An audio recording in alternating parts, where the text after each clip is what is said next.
Dis nie almal wat weet hoe om 'n basgitaar te tokkel nie, maar Carlo Jooste, hy weet van.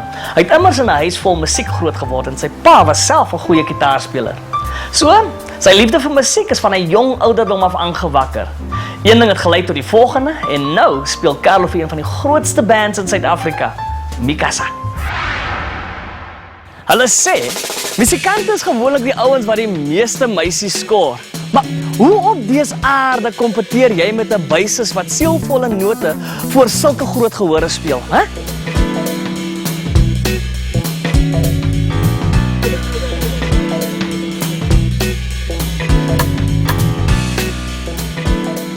Maar miskien is dit 'n bietjie van 'n veralgemening.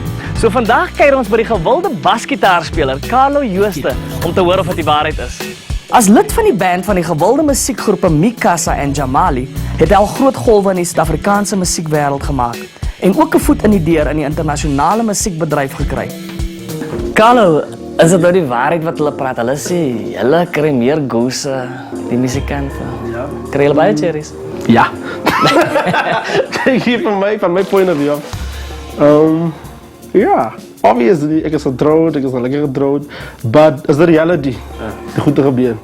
En especially als ik met een band speel, zoals Mikasa, wat beroemd is. So, ja, definitely.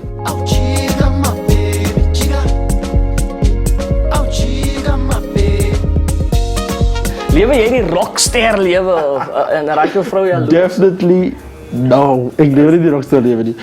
No, mijn vrouw is wat die jaloerse mensen. Waar het julle ontmoet? In Ceres. Haar auntie is basically van Ceres. Ze is van die Kaap van Eersterivier. Ze is geboren in Kimberley.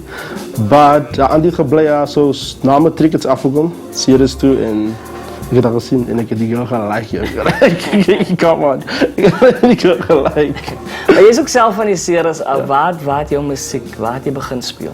Mijn pa. Mijn pa is een gitarist. Hij speelt nog altijd een paar levendig. Hij speelt gitaar. En mijn pa was al die jaren mijn inspiratie.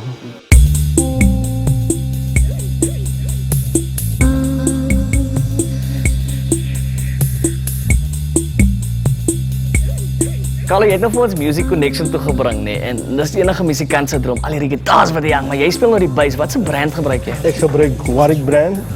In terms of basses en amps gebruik ik man bass. Okay. Is daar spesifiek vir jou gemaak? Waarvandaan kom dit? Is van Germany af. Zoals ik gezegd heb, als vierde in de wereld. En die is basically een van die vier. Maar nou, ek is nou van 'n goeie uit, om my age weg te gee. Sal ek hierdie gedoente kan speel? Of course, dat ik kan spelen. Nou, wys daar vir ons 'n paar Oké, die is veel makkelijker riff, né? Voor die beginners, we zien. Right.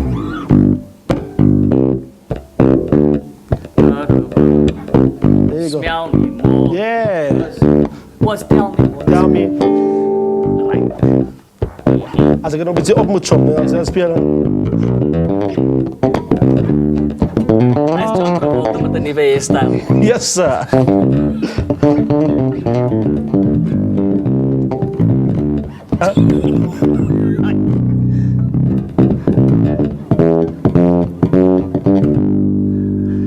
Right. Baie bedankie. Ek het nog genoeg gehad. Ek dink ek moet by die huis gaan oefen.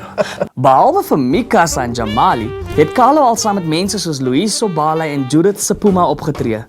Hy was ook deel van die openingskonsert vir John Legend. En dan is een van sy mentors ook die gospelmusikant Lionel Peterson, wat hom onder sy vlerk geneem het toe hy Joburg toe is. Hallo Uncle Lionel, lekker om Uncle Lionel te sien. Lekker. Uncle Lionel, straight to the point. Waar het Uncle Lionel nou vir Carlo ontmoet? Ik heb voor Carlo ontmoet toen hij, ik denk de eerste keer Johannesburg toe gekomen. Ik heb eindelijk voor een basgitarist gezocht. En mijn keyboardspeler, wat samen met ons spelen in de kerk, heb Carlo aanbeveeld.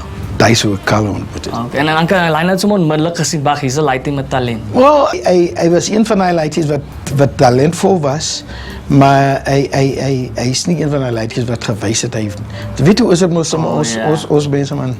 Ons weet ons is goed en ons wijs ons is goed. Ja. Maar hy het dit weggesteek. Hij heeft het weggesteek. De enige tijd wat hij geweest is toen hij bezig op hotel en gespeeld heeft. En toe kom die siel ook sonder. Daar is het. So Uncle Lionel sien vir hom 'n goeie paadjie vorentoe. Wel, zoals je hebt me gezegd op je telefoon, hij denkt of hij zegt, ik is zijn mentor. So, ik moet heel mondelijk doen ik iets goed, wat hij kan volgen.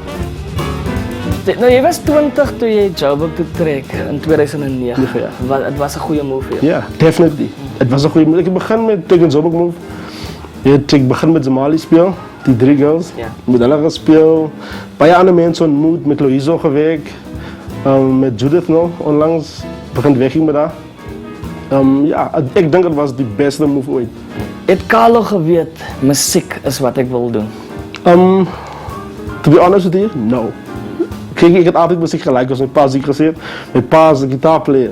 So, ik heb op hem gebijt, een paar goede dingen, maar ik wou architect geweest. Okay. Ik wou dat gedaan het. Toe jy nou iets seer as ek moet baie en so aan, was dit veel moeilijk geweest? Nogal, het was, als je mommy en daddy side, ik had van mijn billen niet gehouden, en daar was die sad part.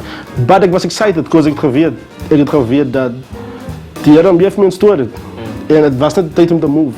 In terms of te zeggen, boy, nou is ze independent, je moet je eigen ding doen, je moet je eigen pootje beginnen krap zo. Het was bij exciting.